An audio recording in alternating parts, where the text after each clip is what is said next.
Microsoft ওয়ার্ডে image দিয়ে passport size ছবি কিভাবে করা যায় সেটাই আমরা দেখব। তো মাইক্রোসফট ওয়ার্ড থেকে যারা পাসপোর্ট সাইজ ছবি করতে চান তাদের জন্য এই ভিডিওটি। তো চলুন আমরা শুরু করি আমাদের আজকের কার্যক্রম, মাইক্রোসফট ওয়ার্ড দিয়ে পাসপোর্ট সাইজ ছবি তৈরি করা। তো প্রথমে আমাদেরকে একটি ছবি নিতে হবে, সেই জন্য আমাদেরকে যেতে হবে ইনসার্টে যাওয়ার পরে পিকচারে ক্লিক করে যেখানে ছবিটি রয়েছে সেখান থেকে আমাদেরকে ছবিটি নিতে হবে। তো আমরা প্রথমে আমাদের ছবিটিকে নিয়ে নিলাম।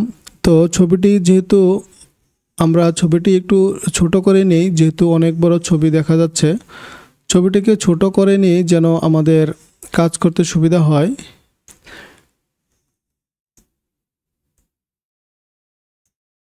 এবং পাসপোর্ট সাইজের জন্য যতটুকু প্রয়োজন ততটুকুই আমরা করব।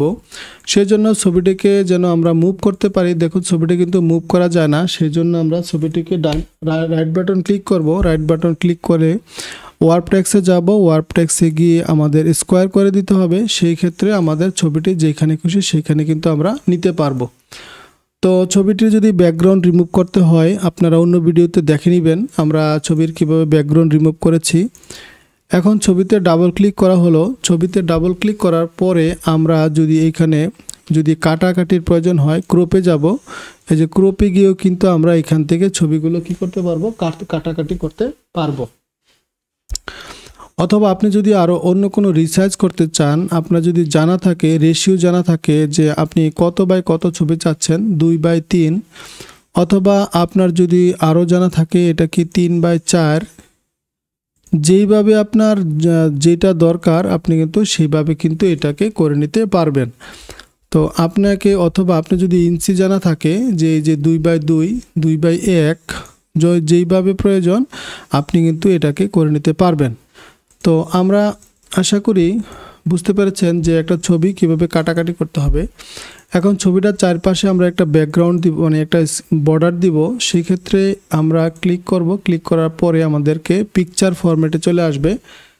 আসার পরে এইরকম কিছু ফরম্যাট দেখতে পাবেন। এখান থেকে আমরা আমাদের সিম্পল কিছু ফরম্যাট সিলেকশন করে দেখি কোনটা নিলে আমাদের জন্য পারফেক্ট হয়। তো আমরা এই যে এটা যদি নেই, দেখুন এটা যদি নেই, এটা নিলাম। এটা নিলে দেখুন একটা চতুর্পাশে একটা কালো বর্ডার দেখা যাচ্ছে। এই বর্ডারগুলো কিভাবে ছোট বড় এবং বর্ডারগুলোর পিকচার বর্ডারগুলোর আপনারা যে সাইজ বা কালার চেঞ্জ করতে চান কিভাবে করবেন, এগুলা আরও ভিডিও রয়েছে, আপনারা এখান থেকে দেখে নিতে পারবেন। পরবর্তীতে আপনারা দেখে নিয়েন আমাদের প্লে স্টোর থেকে, আমাদের প্লে লিস্টের থেকে।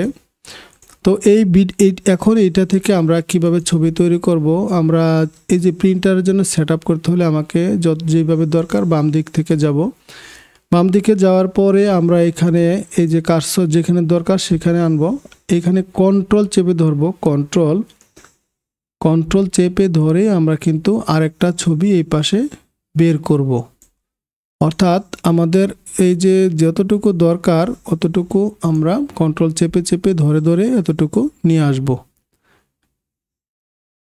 তো দেখতে পাচ্ছেন আমরা আমাদের ছবিগুলোকে কিভাবে করেছি। আপনি চাইলে ফাঁকা রাখতে পারেন, না চাইলেও ফাঁকা আপনি বাদ দিতে পারেন।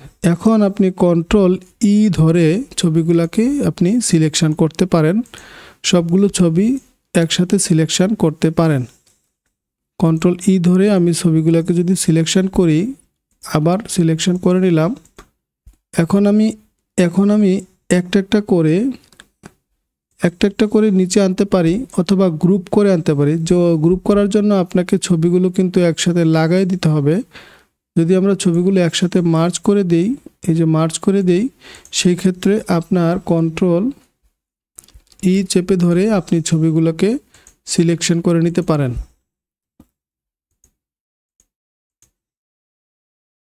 তো তারপরে কন্ট্রোল ধরে আপনি ছবিগুলোকে কিন্তু একটা করে নিচে নিয়ে আসতে পারেন, অথবা গ্রুপ করে নিয়ে আসতে পারেন। আমার এটা কন্ট্রোল ধরে গ্রুপ করব। আমরা গ্রুপ করার চেষ্টা করছি কিন্তু গ্রুপ হচ্ছে না। আপনি ট্রাই করবেন, অবশ্যই আপনার হয়ে যাবে। আর যদি না হয় কোনো সমস্যা নেই, আপনি একটা করে কন্ট্রোল চেপে ধরে এই যে গ্রুপ কিন্তু হয়ে গেছে। কন্ট্রোল ধরে আপনি গ্রুপ করে নেবেন। এই যে আমরা গ্রুপ কিন্তু করে নিলাম। আবারও এইভাবে যতগুলো প্রয়োজন অতগুলো কিন্তু আপনি করে নিতে পারবেন। দেখুন আমি আমার পেজে কিভাবে সেট আপ করে নিলাম। তো এইভাবে আপনারা অবশ্যই মাইক্রোসফট ওয়ার্ড দিয়ে দেখলেন কিভাবে মাইক্রোসফট ওয়ার্ড দিয়ে একটা ইমেজের পাসপোর্ট সাইজ ছবি কিভাবে করা যায়।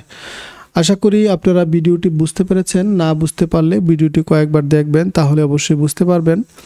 ভালো লাগলে আমাদের চ্যানেলটি অবশ্যই সাবস্ক্রাইব করবেন এবং নতুন নতুন আইডিয়া পেতে আমাদের চ্যানেলটি বেল বাটনটি অন করে রাখবেন, যেন পরবর্তীতে নতুন কোনো ভিডিও দিলে আপনার কাছে চলে যায়।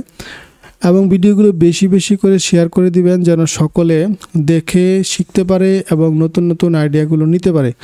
তো আপনাদের সকলকে আবারও ধন্যবাদ জানাচ্ছি চ্যানেলটির সঙ্গে থাকার জন্য, আমাদেরকে সাপোর্ট করার জন্য।